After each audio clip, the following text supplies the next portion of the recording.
sui generis, este é o canto A Tarde, que é o tema da nossa conversa de hoje. Gonçalo Elias, tudo bem? Olá Zé, tudo?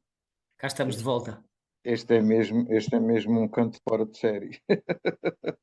Sim, é uma vocalização que faz lembrar outro tipo de sons, como por exemplo as ventosidades que às vezes o pessoal larga inadvertidamente ou não, e eu até devo Gases, dizer que gases de às efeito vezes. estufa. Hã? Como? Gases de efeito estufa. Exato, eu às vezes na brincadeira até uso o verbo abtardar para me referir a essa ocorrência. Mais por analogia com o som, mas uso assim, como disse, na brincadeira, o verbo tardar. Portanto, fica aqui também aqui esta partilha. Pois é, estamos a falar de uma espécie que é cheia de particularidades, quanto mais não seja por ser da nossa avifauna a maior, ou pelo menos Sim, aqui. sabes que a minha busca por esta espécie era assim, eu já estava um bocadinho quase no limite de achar que esta espécie era um mito, porque eu não estava a conseguir ver isto. A primeira vez que eu vi foi em Castro Verde, no dia 3 de novembro de 1989, mas eu já tinha passado em Castro Verde em duas ocasiões anteriores e não tinha visto a betarda nenhuma. Da primeira vez que lá fui, vi uns grôs, mas não vi betardas, e da segunda vez, nem grôs, nem betardas, e eu já estava a ficar assim, um bocadinho com pouca expectativa de conseguir ver. Mas, num dia frio de novembro de 1989, eu, depois de ter tido uma informação de um rapaz da Liga para a Proteção da Natureza, que era o João Paulo Fonseca, a quem eu perguntei onde é que se podia ver o cortiçol de barriga preta, que era uma espécie que eu à data também ainda não tinha visto, e ele me ter dito que seria na estrada de Castro Verde para Mértola, eu então desafiei o meu amigo Alberto: olha, não queres ir dar um passeio de bicicleta ali para o Alentejo, para vamos procurar cortiçóis e já agora tentamos mais uma vez ver se andam lá as abetadas. Mas eu ia mais já até já nos cortiçóis, porque as abetadas eu já estava naquela de que não as ia conseguir ver. Então nós fomos de comboio, na altura ainda havia comboios por Beja, fomos num comboio noturno até Ourique, saímos em Ourique de madrugada e depois começámos a pedalar através das planícies, fomos dar ali um bocado a norte de Castro Verde, e quando estamos lá no meio das planícies, pomos assim a olhar em volta. Nessa altura, o Alberto diz assim para mim: Gonçalo, estou a ver a tardas. E eu não acreditei, porque eu já não acreditava que aquela espécie existisse. Eu disse: pá, vai gozar com outro. Não é possível. É pá, sério, estou a ver, olha para ali para o fundo. E eu peguei nos binóculos e de repente lá estava pai um bando de pai com umas 20 e tal abetardas no meio da planície, assim, a mexerem-se devagarinho, como sempre acontece, mas eu tinha levado a máquina fotográfica e, portanto, consegui tirar umas fotografias para provar que não estava a alucinar. E eram mesmo abetardas, portanto, já foi assim um bocadinho em desespero, mas foi o Alberto que as descobriu e que me disse, e realmente elas estavam para aí a, sei lá, 1 quilómetro, ou talvez um bocadinho menos, lá no meio da planície. Foi esta a história da. Isso de dizer que elas vão andando devagarinho é relativo, porque devagarinho, devagarinho desaparecem no instante.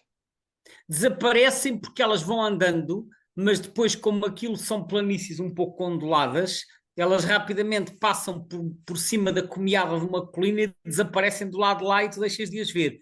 E quando tentas aproximar, já elas vão lá muito longe. Portanto, elas conseguem, apesar de estarem num ambiente praticamente desarborizado, elas conseguem muito facilmente esconder-se da vista, tomando partido da ondulação do terreno. Isso é que é notável. Elas não gostam mesmo nada. A distância de segurança ou de conforto desta espécie é enorme.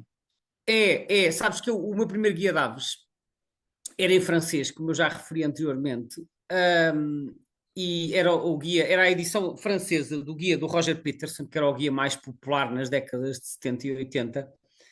Na altura não havia guias em português e como eu entendo francês, eu ia lendo o que é que dizia lá nos textos acerca dos hábitos das espécies para ir aprendendo, e nunca mais me esqueci que ele esperava tarda na descrição do comportamento eles tinham esta expressão, sauvagerie exceptionnelle, portanto é excepcionalmente selvagem, isto para explicar que elas não toleravam qualquer tipo de aproximação de pessoas. E ainda hoje é assim. Portanto, é uma ave que mantém as pessoas a grande distância. Normalmente, se a pessoa for dentro de um veículo, consegue aproximar-se um pouco mais, mas é difícil chegar a menos de 200, 300 metros. Pontualmente pode acontecer, mas normalmente elas estão a algumas centenas de metros e se for uma pessoa que vá a pé, é de meio quilómetro para cima.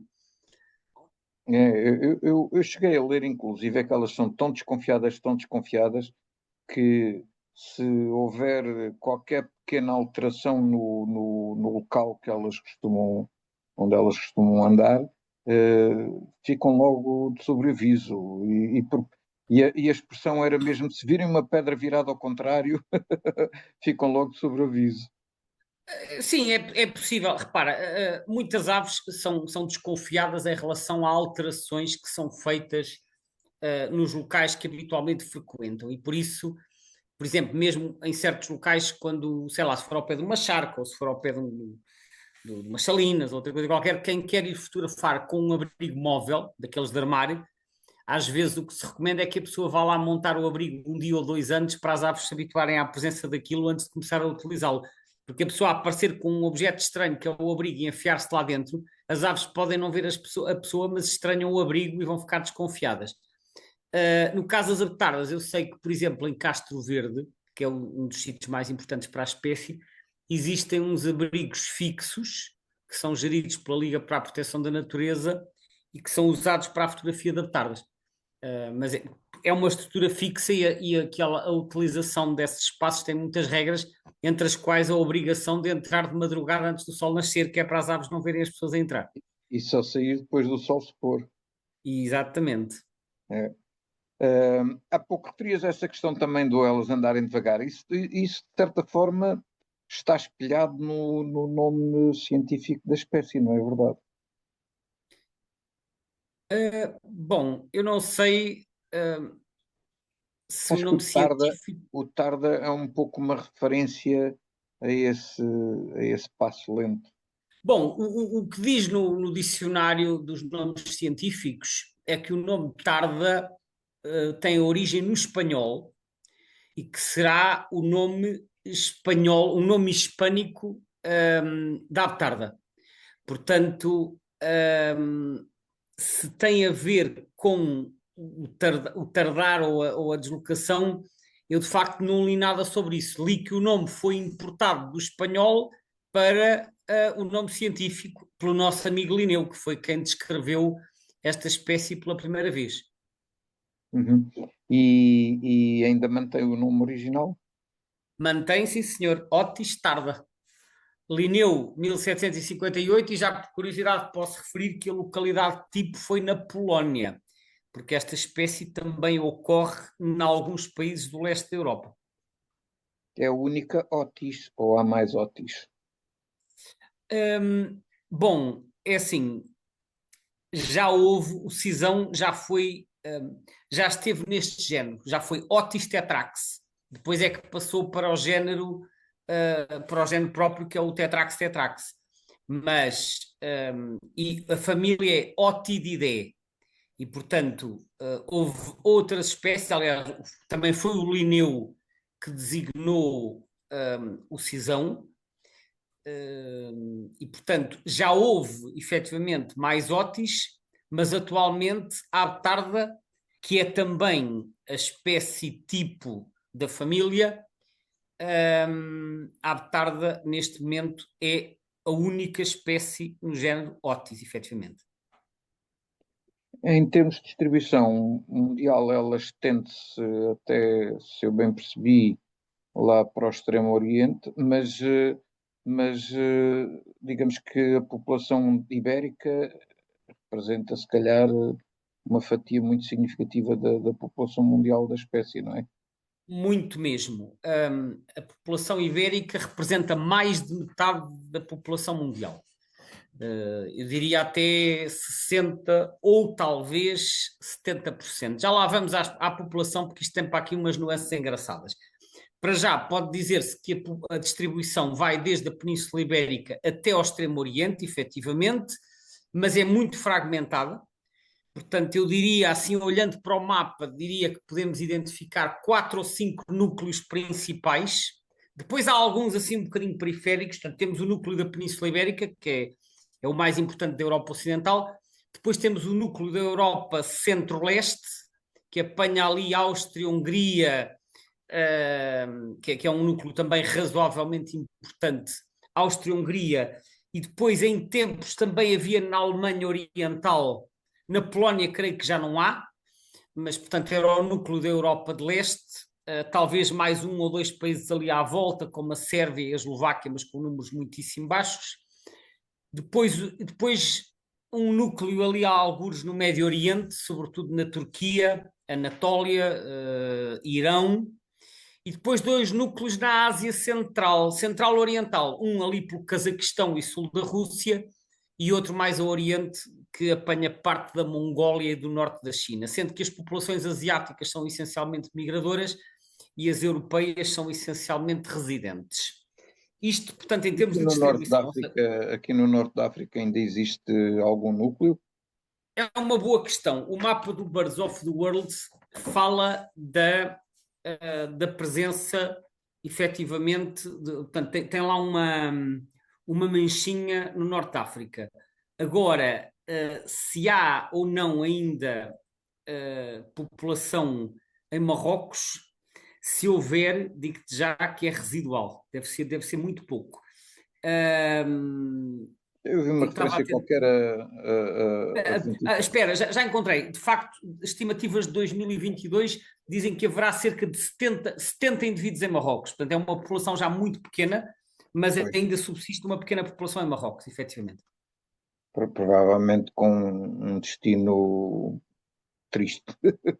Pois, talvez, mas é que é assim, isto agora depois há aqui algumas inconsistências nos números, porque eu estive a consultar os dados populacionais na IUCN, portanto, na União Internacional para a Conservação da Natureza, que é quem atribui também os estatutos de ameaça juntamente com a BirdLife, e cheguei aqui a alguns números que à primeira vista causam perplexidade. Então é assim, a população europeia anda entre os 35 e os 41 mil indivíduos.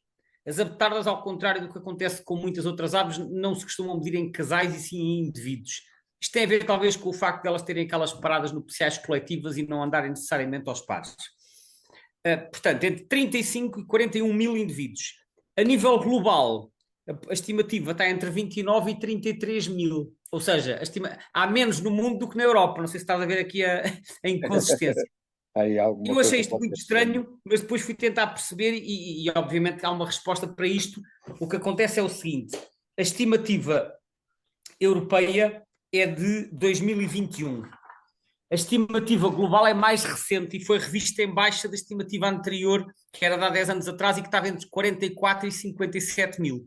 Portanto, a estimativa global foi atualizada para baixo, a europeia não foi, portanto agora ficou acima da global. Portanto, esta aparente contradição tem a ver com o facto das estimativas dizerem respeito a instantes diferentes do tempo. Aliás, se nós olharmos para os mapas do EBBA, não é? Portanto, onde estão a comparação entre o Atlas, o segundo e o terceiro Atlas, isto é uma desgraça, diga-se, é bom da verdade. Portanto, efetivamente, as abetardas têm estado a diminuir em grande parte da sua área de distribuição, muito principalmente na Ásia, por isso é que até a população espanhola, que ainda se vai aguentando, apesar de estar a diminuir, a população espanhola tem vindo a ganhar relevância, porque tu olhas para o mapa do EBBA e o que tu vês é os núcleos do leste da Europa têm estado a desaparecer uns atrás dos outros, principalmente na Ucrânia, desapareceram imensas, na Roménia, na Moldávia, em parte da Alemanha, na República Checa. Portanto, no leste, neste momento, resta aquele núcleo da Áustria e, sobretudo, da Hungria. A Hungria continua a ser um país importante para as abetardas, tem entre 1.400 e 1.700 indivíduos. E este núcleo estende-se também para a Áustria. Depois, o núcleo espanhol que estava dado entre 29 e 34 mil, as estimativas mais recentes apontam para 22 a 24 mil indivíduos. Portanto, efetivamente, a população espanhola atualmente deverá representar pelo menos 80 ou 85% da população europeia, e se reduzirmos à União Europeia, portanto, sem contar a população da Rússia, é seguramente mais de 90% da Esta população. dispersão da espécie assim, por uma área tão vasta significa que temos aqui várias subespécies? Na verdade, só estão reconhecidas duas subespécies, que é a subespécie nominal, que é a que nós temos cá, é a que ocorre na Europa e vai até ao Uzbequistão e ao Afeganistão, e depois temos a Otistar da Dibovski, que é a que está naquele núcleo mais oriental, que é a Mongólia e o Nordeste da China. Portanto, essa parece estar realmente separada das restantes.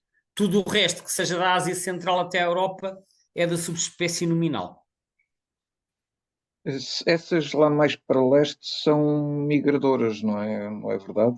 Exatamente, sim. Aliás, isso acontece com muitas espécies que ocorrem na Ásia, que nidificam na Ásia Central, porque a Ásia Central, como tem um clima temperado continental, pode ser muito fria durante o inverno, e portanto as que nidificam na Mongólia e no Nordeste da China migram para a China, mas mais abaixo, ali à latitude entre Pequim e Xangai, e depois as que nidificam no Cazaquistão e no sul da Rússia migram aparentemente para o Afeganistão, Irão, talvez Cáucaso, aquela zona ali. Portanto, é frequente haver acontece com muitas espécies que as populações asiáticas são migradoras porque não têm condições de sobrevivência no inverno.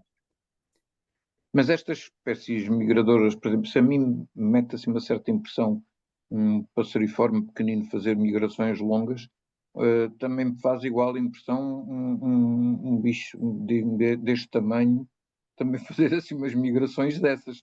Porque eu imagino Pois, que ainda isto por deve cima, ter isto não. alguma energia levar aquela massa toda. Exato, isto ainda por cima não são aves planadoras, ao contrário das rapinas e das sonhas. Portanto, elas são pesadonas, pá, mas certamente estão adaptadas a fazer essas deslocações. A verdade é que, pelo menos a julgar pelo mapa que vem no Birds of the World, e assim a olho, eu diria que ainda são umas migrações para aí de uns 3 mil quilómetros, ou coisa que valha, 2, 3 mil. Pesadonas, estamos a falar de. Os machos, que são muito maiores que as fêmeas, até são considerados muitas vezes a ave mais pesada da Europa, podem ter entre 6 e 18 quilos. A fêmea é consideravelmente menor e tem entre 3,5 e 5,5. Portanto, o macho, há uma diferença grande entre os machos e as fêmeas. A envergadura do macho pode chegar aos 2,60 m, que é o tamanho de um grifo, basicamente. Eu vi uma referência qualquer, por acaso, a dizer que esta espécie é capaz de ser, em termos de peso e dimensão, a espécie com maior dimorfismo sexual. É bem capaz, ou pelo menos estará no top 5 ou top 10. Quer dizer, haverá outras espécies em que há diferenças também. Penso que certos galináceos isso acontece, mas em termos de proporção é capaz de ser bem verdade, sim. Sim, eu julgo que uma das espécies que também era colocada assim nesta escala era o pavão, por exemplo. Também acho que também tem assim um dimorfismo sexual muito grande. Mas esta realmente. Enfim, questão outra também importante, porque é um dos aspectos que eu acho também, de certa forma, condiciona a sobrevivência destas populações. Como é que é em termos de longevidade esta espécie? Olha, é uma boa questão e eu, para te responder, tenho que ir fazer aqui uma Eu consulta ao normalmente tenho site. uma certa tendência, ou pelo menos na biologia nota-se um pouco uma certa tendência para que os animais maiores tenham longevidade maior também. Aplica-se aqui, neste caso também, essa questão. Eu vou verificar, enquanto estou aqui a falar contigo, a lista dos recordes de longevidade que está no site da Euring, que é uma espécie de central europeia de anilhagem. Eles, para a tarde, dão o recorde para uma avanilhada, o recorde de longevidade é de 13 anos e 8 meses. Portanto, nem sequer está entre as espécies mais longevas. Pois é. É uma longevidade, eu diria, razoável, mas há espécies que chegam aos 30 e aos 40 anos ou mais. Portanto, eu acho que 13 anos é uma longevidade, diria eu, média ou assim. Não é extraordinária, ainda por cima, tendo em conta que a produtividade, ou seja, o número de indivíduos de crias que as abetardas produzem, pode ser muitíssimo baixo. Portanto, se elas não tiverem boas condições para se reproduzir, isto pode, na prática, contribuir para o declínio da população. Nos fatores de ameaça, julgo que no topo estará a perda de habitat, não é? É um dos fatores, não é o único, porque aparentemente há um longo historial de perseguição a esta espécie. Sabes que há um documento muito curioso de 1145, que era uma postura municipal de Coimbra, portanto, século XII, que fixava o preço de mercado da carne de abetarda. Ou seja, esta espécie era caçada, era vendida e era comida. E É preços isto, controlados, obviamente, pelos vistos. pois, e isso também pode ter contribuído para a espécie ter um comportamento bastante esquivo. Sabe-se também de documentos de ornitólogos estrangeiros que visitaram o país no século XIX, que já em meados do século XIX a abetarda era bastante perseguida por caçadores. E hoje em dia está totalmente protegida, tal como todas as nossas aves, mas continua a ser alvo de práticas de caça ilegal. Portanto, esta perseguição direta, esta caça legal ou ilegal, terá sido um dos fatores que contribuiu para o declínio das populações de abetarda no nosso país e provavelmente noutros países também. Mas não é o único, porque depois há as alterações de habitat que invariavelmente surgem como uma das causas do declínio das populações de aves selvagens. No caso desta espécie que vive em terrenos abertos, a intensificação agrícola, como por exemplo a criação de terrenos irrigados ou a plantação de vinhas ou a conversão de terrenos abertos em áreas florestadas, terá contribuído para reduzir o habitat disponível. Depois temos outros problemas, temos a instalação de linhas de transporte de energia, que acabam por causar colisões, aliás é também um fator de causa de mortalidade dos cisões, as cercas de arame farpado, que de vez em quando também dão origem a acidentes, a construção de estradas, o aumento da perturbação em determinadas áreas. Portanto, estes são alguns dos fatores que estão identificados como sendo adversos às abetardas e tem contribuído para a redução não só em Portugal e Espanha, mas também noutros países, nomeadamente nas populações asiáticas. Em Portugal, ela, pelos vistos, também já deixou de existir em alguns locais, ou seja, digamos, teria uma área de distribuição mais vasta do que aquilo que é hoje em dia a situação Tinha, real. sem dúvida, sem dúvida. Aliás, mesmo aquela postura municipal de Coimbra que eu falei há pouco, isto sugere que nessa altura, no século XII, a espécie ocorria nessa região, já foi há muitos anos. O Barbosa do Bocage, que foi um naturalista do século XIX, também refere que a abetarda aparecia no Ribatejo, portanto, que frequentavam o Ribatejo, elas hoje só aparecem lá nas suas dispersões de verão. Portanto, no passado, e até um passado não muito antigo, elas ocorriam também na Beira Baixa. Portanto, hoje em dia, quer dizer, num passado mais remoto nós não sabemos a distribuição, mas hoje em dia elas praticamente só se reproduzem no Alentejo e mesmo na maior parte do Alentejo as populações já estão muito fragmentadas e são diminutas, com exceção de um núcleo que é o único núcleo que nós podemos dizer que está saudável em termos populacionais, que é o núcleo de Castro Verde. Castro Verde, que é a zona mais conhecida para as aves estepárias, é uma zona que, além de estar classificada como zona de proteção especial, é uma zona bastante extensa em termos de habitat e é uma zona onde têm sido desenvolvidos alguns projetos de conservação, particularmente pela Liga para a Proteção da Natureza e não só.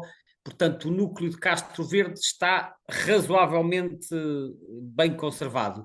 No resto do país a situação é muito precária. Por exemplo, aqui no Alto Alentejo, onde eu me encontro, eu ainda vejo abetardas de vez em quando, pá, mas normalmente é 3, 5, às vezes 8. Há muito tempo que eu não vejo bandos de mais de 10 abetardas. Em Castro Verde conseguem-se ver bandos maiores, mas no resto do Alentejo é raro ver-se mais de 10, 12. Portanto, são grupos muito pequenos. E isto reflete também a indisponibilidade de habitat, porque o habitat está muito fragmentado. Elas vão se aguentando aqui e acolá, mas a população nacional é relativamente reduzida, e quer a nível europeu, quer a nível mundial, o futuro desta espécie dependerá essencialmente daquilo que acontecerá à população espanhola. Uhum. Esta espécie é muito estudada, não é? Porque julgo que há muitos projetos de científicos em torno da proteção da espécie, não é? Essa questão das cercas que Sim, falavas agora, científicos. ou por exemplo um projeto LIFE, não sei se esse projeto já terá acabado ou não, não faço ideia, mas tinha a ver com a marcação das cercas. Sim, ou seja, estudos científicos e de conservação. Quer dizer, na verdade, tem havido Certo, as duas certo, coisas. Tem certo. havido bastante investimento.